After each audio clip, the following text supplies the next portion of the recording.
નમસ્કાર વિદ્યાર્થી મિત્રો, ધોરણ 10 વિષય વિજ્ઞાન પાઠ આજે નવો યુનિટ જે છે સ્ટાર્ટ કરવાનો છે. યુનિટ નંબર 16 16મો પાઠ. પાઠનું નામ છે કે નૈસર્ગિક સ્ત્રોતોનું ટકાઉ પ્રબંધન. પાઠનું નામ શું છે તો કે નૈસર્ગિક સ્ત્રોતો જે છે, અમુક નૈસર્ગિક સ્ત્રોતો છે ભાઈ, કુદરતી સ્ત્રોતો છે, એનું ટકાઉ પ્રબંધન એટલે કે એનું વ્યવસ્થાપન, આપણે એને ઇંગ્લિશમાં કહેવામાં આવે છે મેનેજમેન્ટ, એક પ્રકારનું વ્યવસ્થાપન. કે હાલના સમયમાં ઘણા બધા કુદરતી તત્વો, કુદરતી સ્ત્રોતો બરાબર છે એવા છે કે જેનો આપણે હાલના સમયમાં બેફામ ઉપયોગ કરીએ છીએ, તેને ખલેલ પહોંચાડીએ છીએ.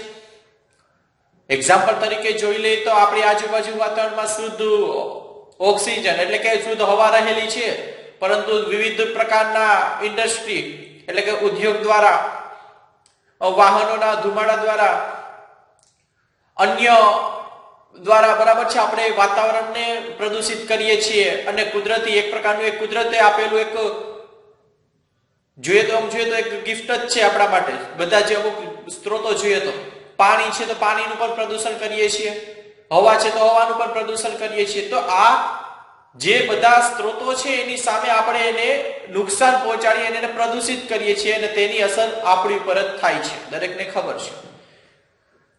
તો વિવિધ પ્રકારના આપણે પાણીનું પ્રદૂષણ જોઈએ તો વિવિધ પ્રકારનું નદીઓ છે, સરોવરો છે, તળાવો છે, તેને પ્રદૂષિત કરતા હોય છે એ અન્ય રીતે.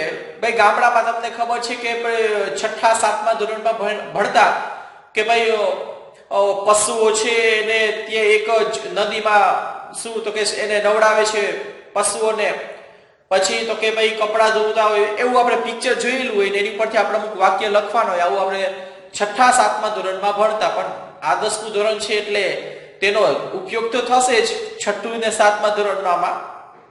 કે ભાઈ પાણીનું પ્રદૂષણ જે છે, નદીઓમાં હાલના સમયમાં પ્રદૂષણ ફેલાય છે તો સરકાર વિવિધ પ્રકારની અમુક યોજનાઓ બહાર પાડતી હોય છે. તો આ યુનિટ જે છે બહુ ઈઝી યુનિટ છે. તમને લોકોને આ યુનિટમાં કઈ ના સમજાય એવું બનશે જ નહીં, પણ જે વિડીયો આવે છે સિક્વન્સ મુજબ જોજો. શું કામ કે આ યુનિટ છે ને ઈઝી છે, તમે અગાઉના ધોરણમાં ભણ્યા જ હોય. તમને એમ પૂછે કે હવાનું પ્રદૂષણ ઘટાડવા માટેની, અથવા તો એમ પૂછે કે જંગલોની ઉપયોગિતા જણાવો, તો આ પ્રશ્ન સમાજ વિદ્યામાં પણ આવતો હોય છે. જંગલોમાં શું હોય તમને ખબર છે ભાઈ, વૃક્ષો હોય તો વૃક્ષોની ઉપયોગિતા શું છે? તો એવા પ્રશ્નો છે આ યુનિટમાં. મજા આવે એવા યુનિટ છે ને ઈઝી છે. એટલે આ યુનિટ આપણે પ્રથમ જે છે સ્ટાર્ટ કર્યો છે. આના પછી હવે ધીરે ધીરે આપણે ફિઝિક્સ સેક્શનના યુનિટ ઉપર જાશું, કેમેસ્ટ્રી સેક્શનના યુનિટ ઉપર જાશું, બરાબર છે. એટલે આપણે જો કન્ટિન્યુ છે એ યુનિટ પૂરું થઈ જશે. કયો યુનિટ તો કે આજે 16મો પાઠ કર્યો, 15મો થઈ ગયો અને 14મો થઈ ગયો છે. એટલે 14, 15, 16 એમ સિક્વન્સ 3 પાઠ કન્ટિન્યુ પૂરા થઈ જશે. 12 અને 13 પાઠ એવા છે કે જે ફિઝિક્સ સેક્શનના છે એ આપણે જોશું. પણ તે પહેલા બધા જે ઈઝી યુનિટ છે ને તમને કરાવી દે, કે જેથી કરીને આમાંથી તમે લોકો વધુ જે છે એ કેચઅપ કરી શકો, મેળવી શકો. એટલે કે આ યુનિટમાંથી કઈ પૂછાય તો તમને ના આવડે એવું ના બને, એટલા માટે આ પહેલા યુનિટ કરાવ્યું છે. તો છોકરાઓ તમારી સામે લખેલું છે કે નૈસર્ગિક સ્ત્રોતોનું ટકાઉ પ્રબંધન, એ આપણે એની જે વર્ડ્સ જે છે, શબ્દો છે તેની માહિતી મેળવી કે એનો અર્થ શું થાય. આપણા પાઠનું નામ છે, 16મો પાઠ છે. એમાં પ્રથમ પોઈન્ટ છે કે જેમાંથી તમને લોકોને 2 માર્કનો પ્રશ્ન પૂછાઈ શકે છે અને આમાંથી એમસીક્યુ જે છે એ પણ પૂછાઈ શકે છે. એ પ્રશ્ન એવો છે કે ગંગા સફાઈ યોજના શા માટે શરૂ કરવામાં આવી? નામ છે ગંગા. ગંગા શું છે તમને ખબર છે, ગંગા નદી છે. તો ગંગા નદી જે છે એનું જે પાણી છે એ પાણી પ્રદૂષિત થતું હતું, તો એની સફાઈ યોજના, ગંગા સફાઈ યોજના એવી એક પ્રોજેક્ટ સરકારે બહાર પાડેલો હતો. તો આ પ્રકારનો પ્રોજેક્ટ જો વાઘ છે, સિંહ છે, જંગલોમાં અમુક પ્રકારની જે લુપ્ત જાતિ હોય ને તેના સંરક્ષણ માટે, તેના રક્ષણ માટે, તેને ખલેલ ના પહોંચે તેના માટે સરકાર વિવિધ પ્રકારના જે છે એ નિયમો બહાર પાડતી હોય છે, વિવિધ પ્રકારના પ્રોજેક્ટ બહાર પાડતા હોય છે, વિવિધ પ્રકારની જે જગ્યા છે પ્રતિબંધિત કરતા હોય છે. તો શું કામ? તો કે ભાઈ આ બધાને નુકસાન ના પહોંચે. બાકી તમને ખબર છે કે માનવી તો ખલેલ પહોંચાડવાનો જ છે આ બધી પ્રકૃતિઓ જે છે એને. પરંતુ આવું ન થાય એટલા માટે સરકાર વિવિધ પ્રકારના પ્રોજેક્ટ, તેમાંનો એક આ પ્રોજેક્ટ છે કે ગંગા સફાઈ યોજના. કે શું થયું હતું? તો કે ગંગા નદી જે છે એ ગંગા નદીનું જે પાણી છે એમાં જે પ્રદૂષણ છે ધીરે ધીરે વધતું હતું. પ્લાસ્ટિકોનો બેફામ ઉપયોગ. ત્યાં આજુબાજુ તમે ગયેલા હોય તો ખબર હશે કે પહેલાના સમયમાં શું હતું કે ભાઈ નદી છે તો નદીમાં જ બધી વસ્તુ જે છે એ પધરાવે. બરાબર છે? એ ધાર્મિક સ્થળ છે તો એમાંના અમુક જે હશે ભાઈ કે માની લ્યો કે કોઈ કચરા જેવું હોય એને શું કરશે? ડાયરેક્ટ પ્લાસ્ટિકની બેગ છે તો એ ડાયરેક્ટ શું કરશે? તો કે નદીમાં પધરાવી દે. તો તેના લીધે ધીમે ધીમે જે છે ગંગા નદી જે છે એનું જે પાણી છે એમાં પ્રદૂષણ તો કે વધતું હતું. હવે આ પ્રદૂષણને ઘટાડવા માટે શું કર્યું? તો કે આ પ્રદૂષણને ઘટાડવા માટે એક યોજના બહાર પાડી જેનું નામ છે ગંગા સફાઈ યોજના. આમાં શું કર્યું? ઈસવીસન 1985 માં પાણીની ગુણવત્તા સુધારવા. બરાબર છે? પાણી જે છે એ પ્યુરિટી એટલે કે જે પાણી છે એની ગુણવત્તા સુધારવા અને પાણીમાં રોગકારક સૂક્ષ્મ જીવાણુનું પ્રદૂષણ દૂર કરવા. હવે એ પાણી હતું એમાં અમુક નિશ્ચિત પ્રકારના રોગકારક જે જીવાણુ છે એ જીવાણુનું પ્રમાણ જે છે વધતું હતું. જે કેના માટે જવાબદાર છે? મનુષ્યમાં તો કે નિશ્ચિત પ્રકારના રોગો માટે જવાબદાર છે. અને પાણીનો તો દરેક ક્ષેત્રમાં આપણે ઉપયોગ કરતા હોઈએ છીએ. તો ઈસવીસન તમને એમ પૂછશે કે ગંગા સફાઈ યોજના ક્યારે શરૂ કરવામાં આવી? તો કે ઈસવીસન આ પ્રોજેક્ટ છે ક્યારે બહાર પાડવામાં આવ્યો? તો કે ઈસવીસન 1985.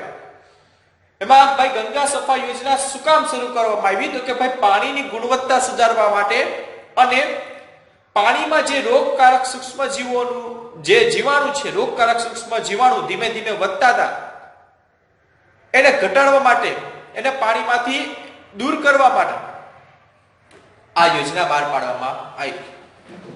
હવે તમને પૂછશે કે મનુષ્યના આંતરડામાં ક્યાં જે છે જીવાણુ જોવા મળે? તો કે કોલિફોર્મ બેક્ટેરિયા. એ ખરેખર એમ બેક્ટેરિયા એમ કહેવાય કે કોલિફોર્મ જીવાણુ જે છે એ જીવાણુ મનુષ્યના આંતરડામાં જોવા મળતા હોય છે. અને આ જીવાણુનું પ્રમાણ જેમ વધુ એમ પાણીનું પ્રદૂષણ પણ કેવું? તો કે વધુ.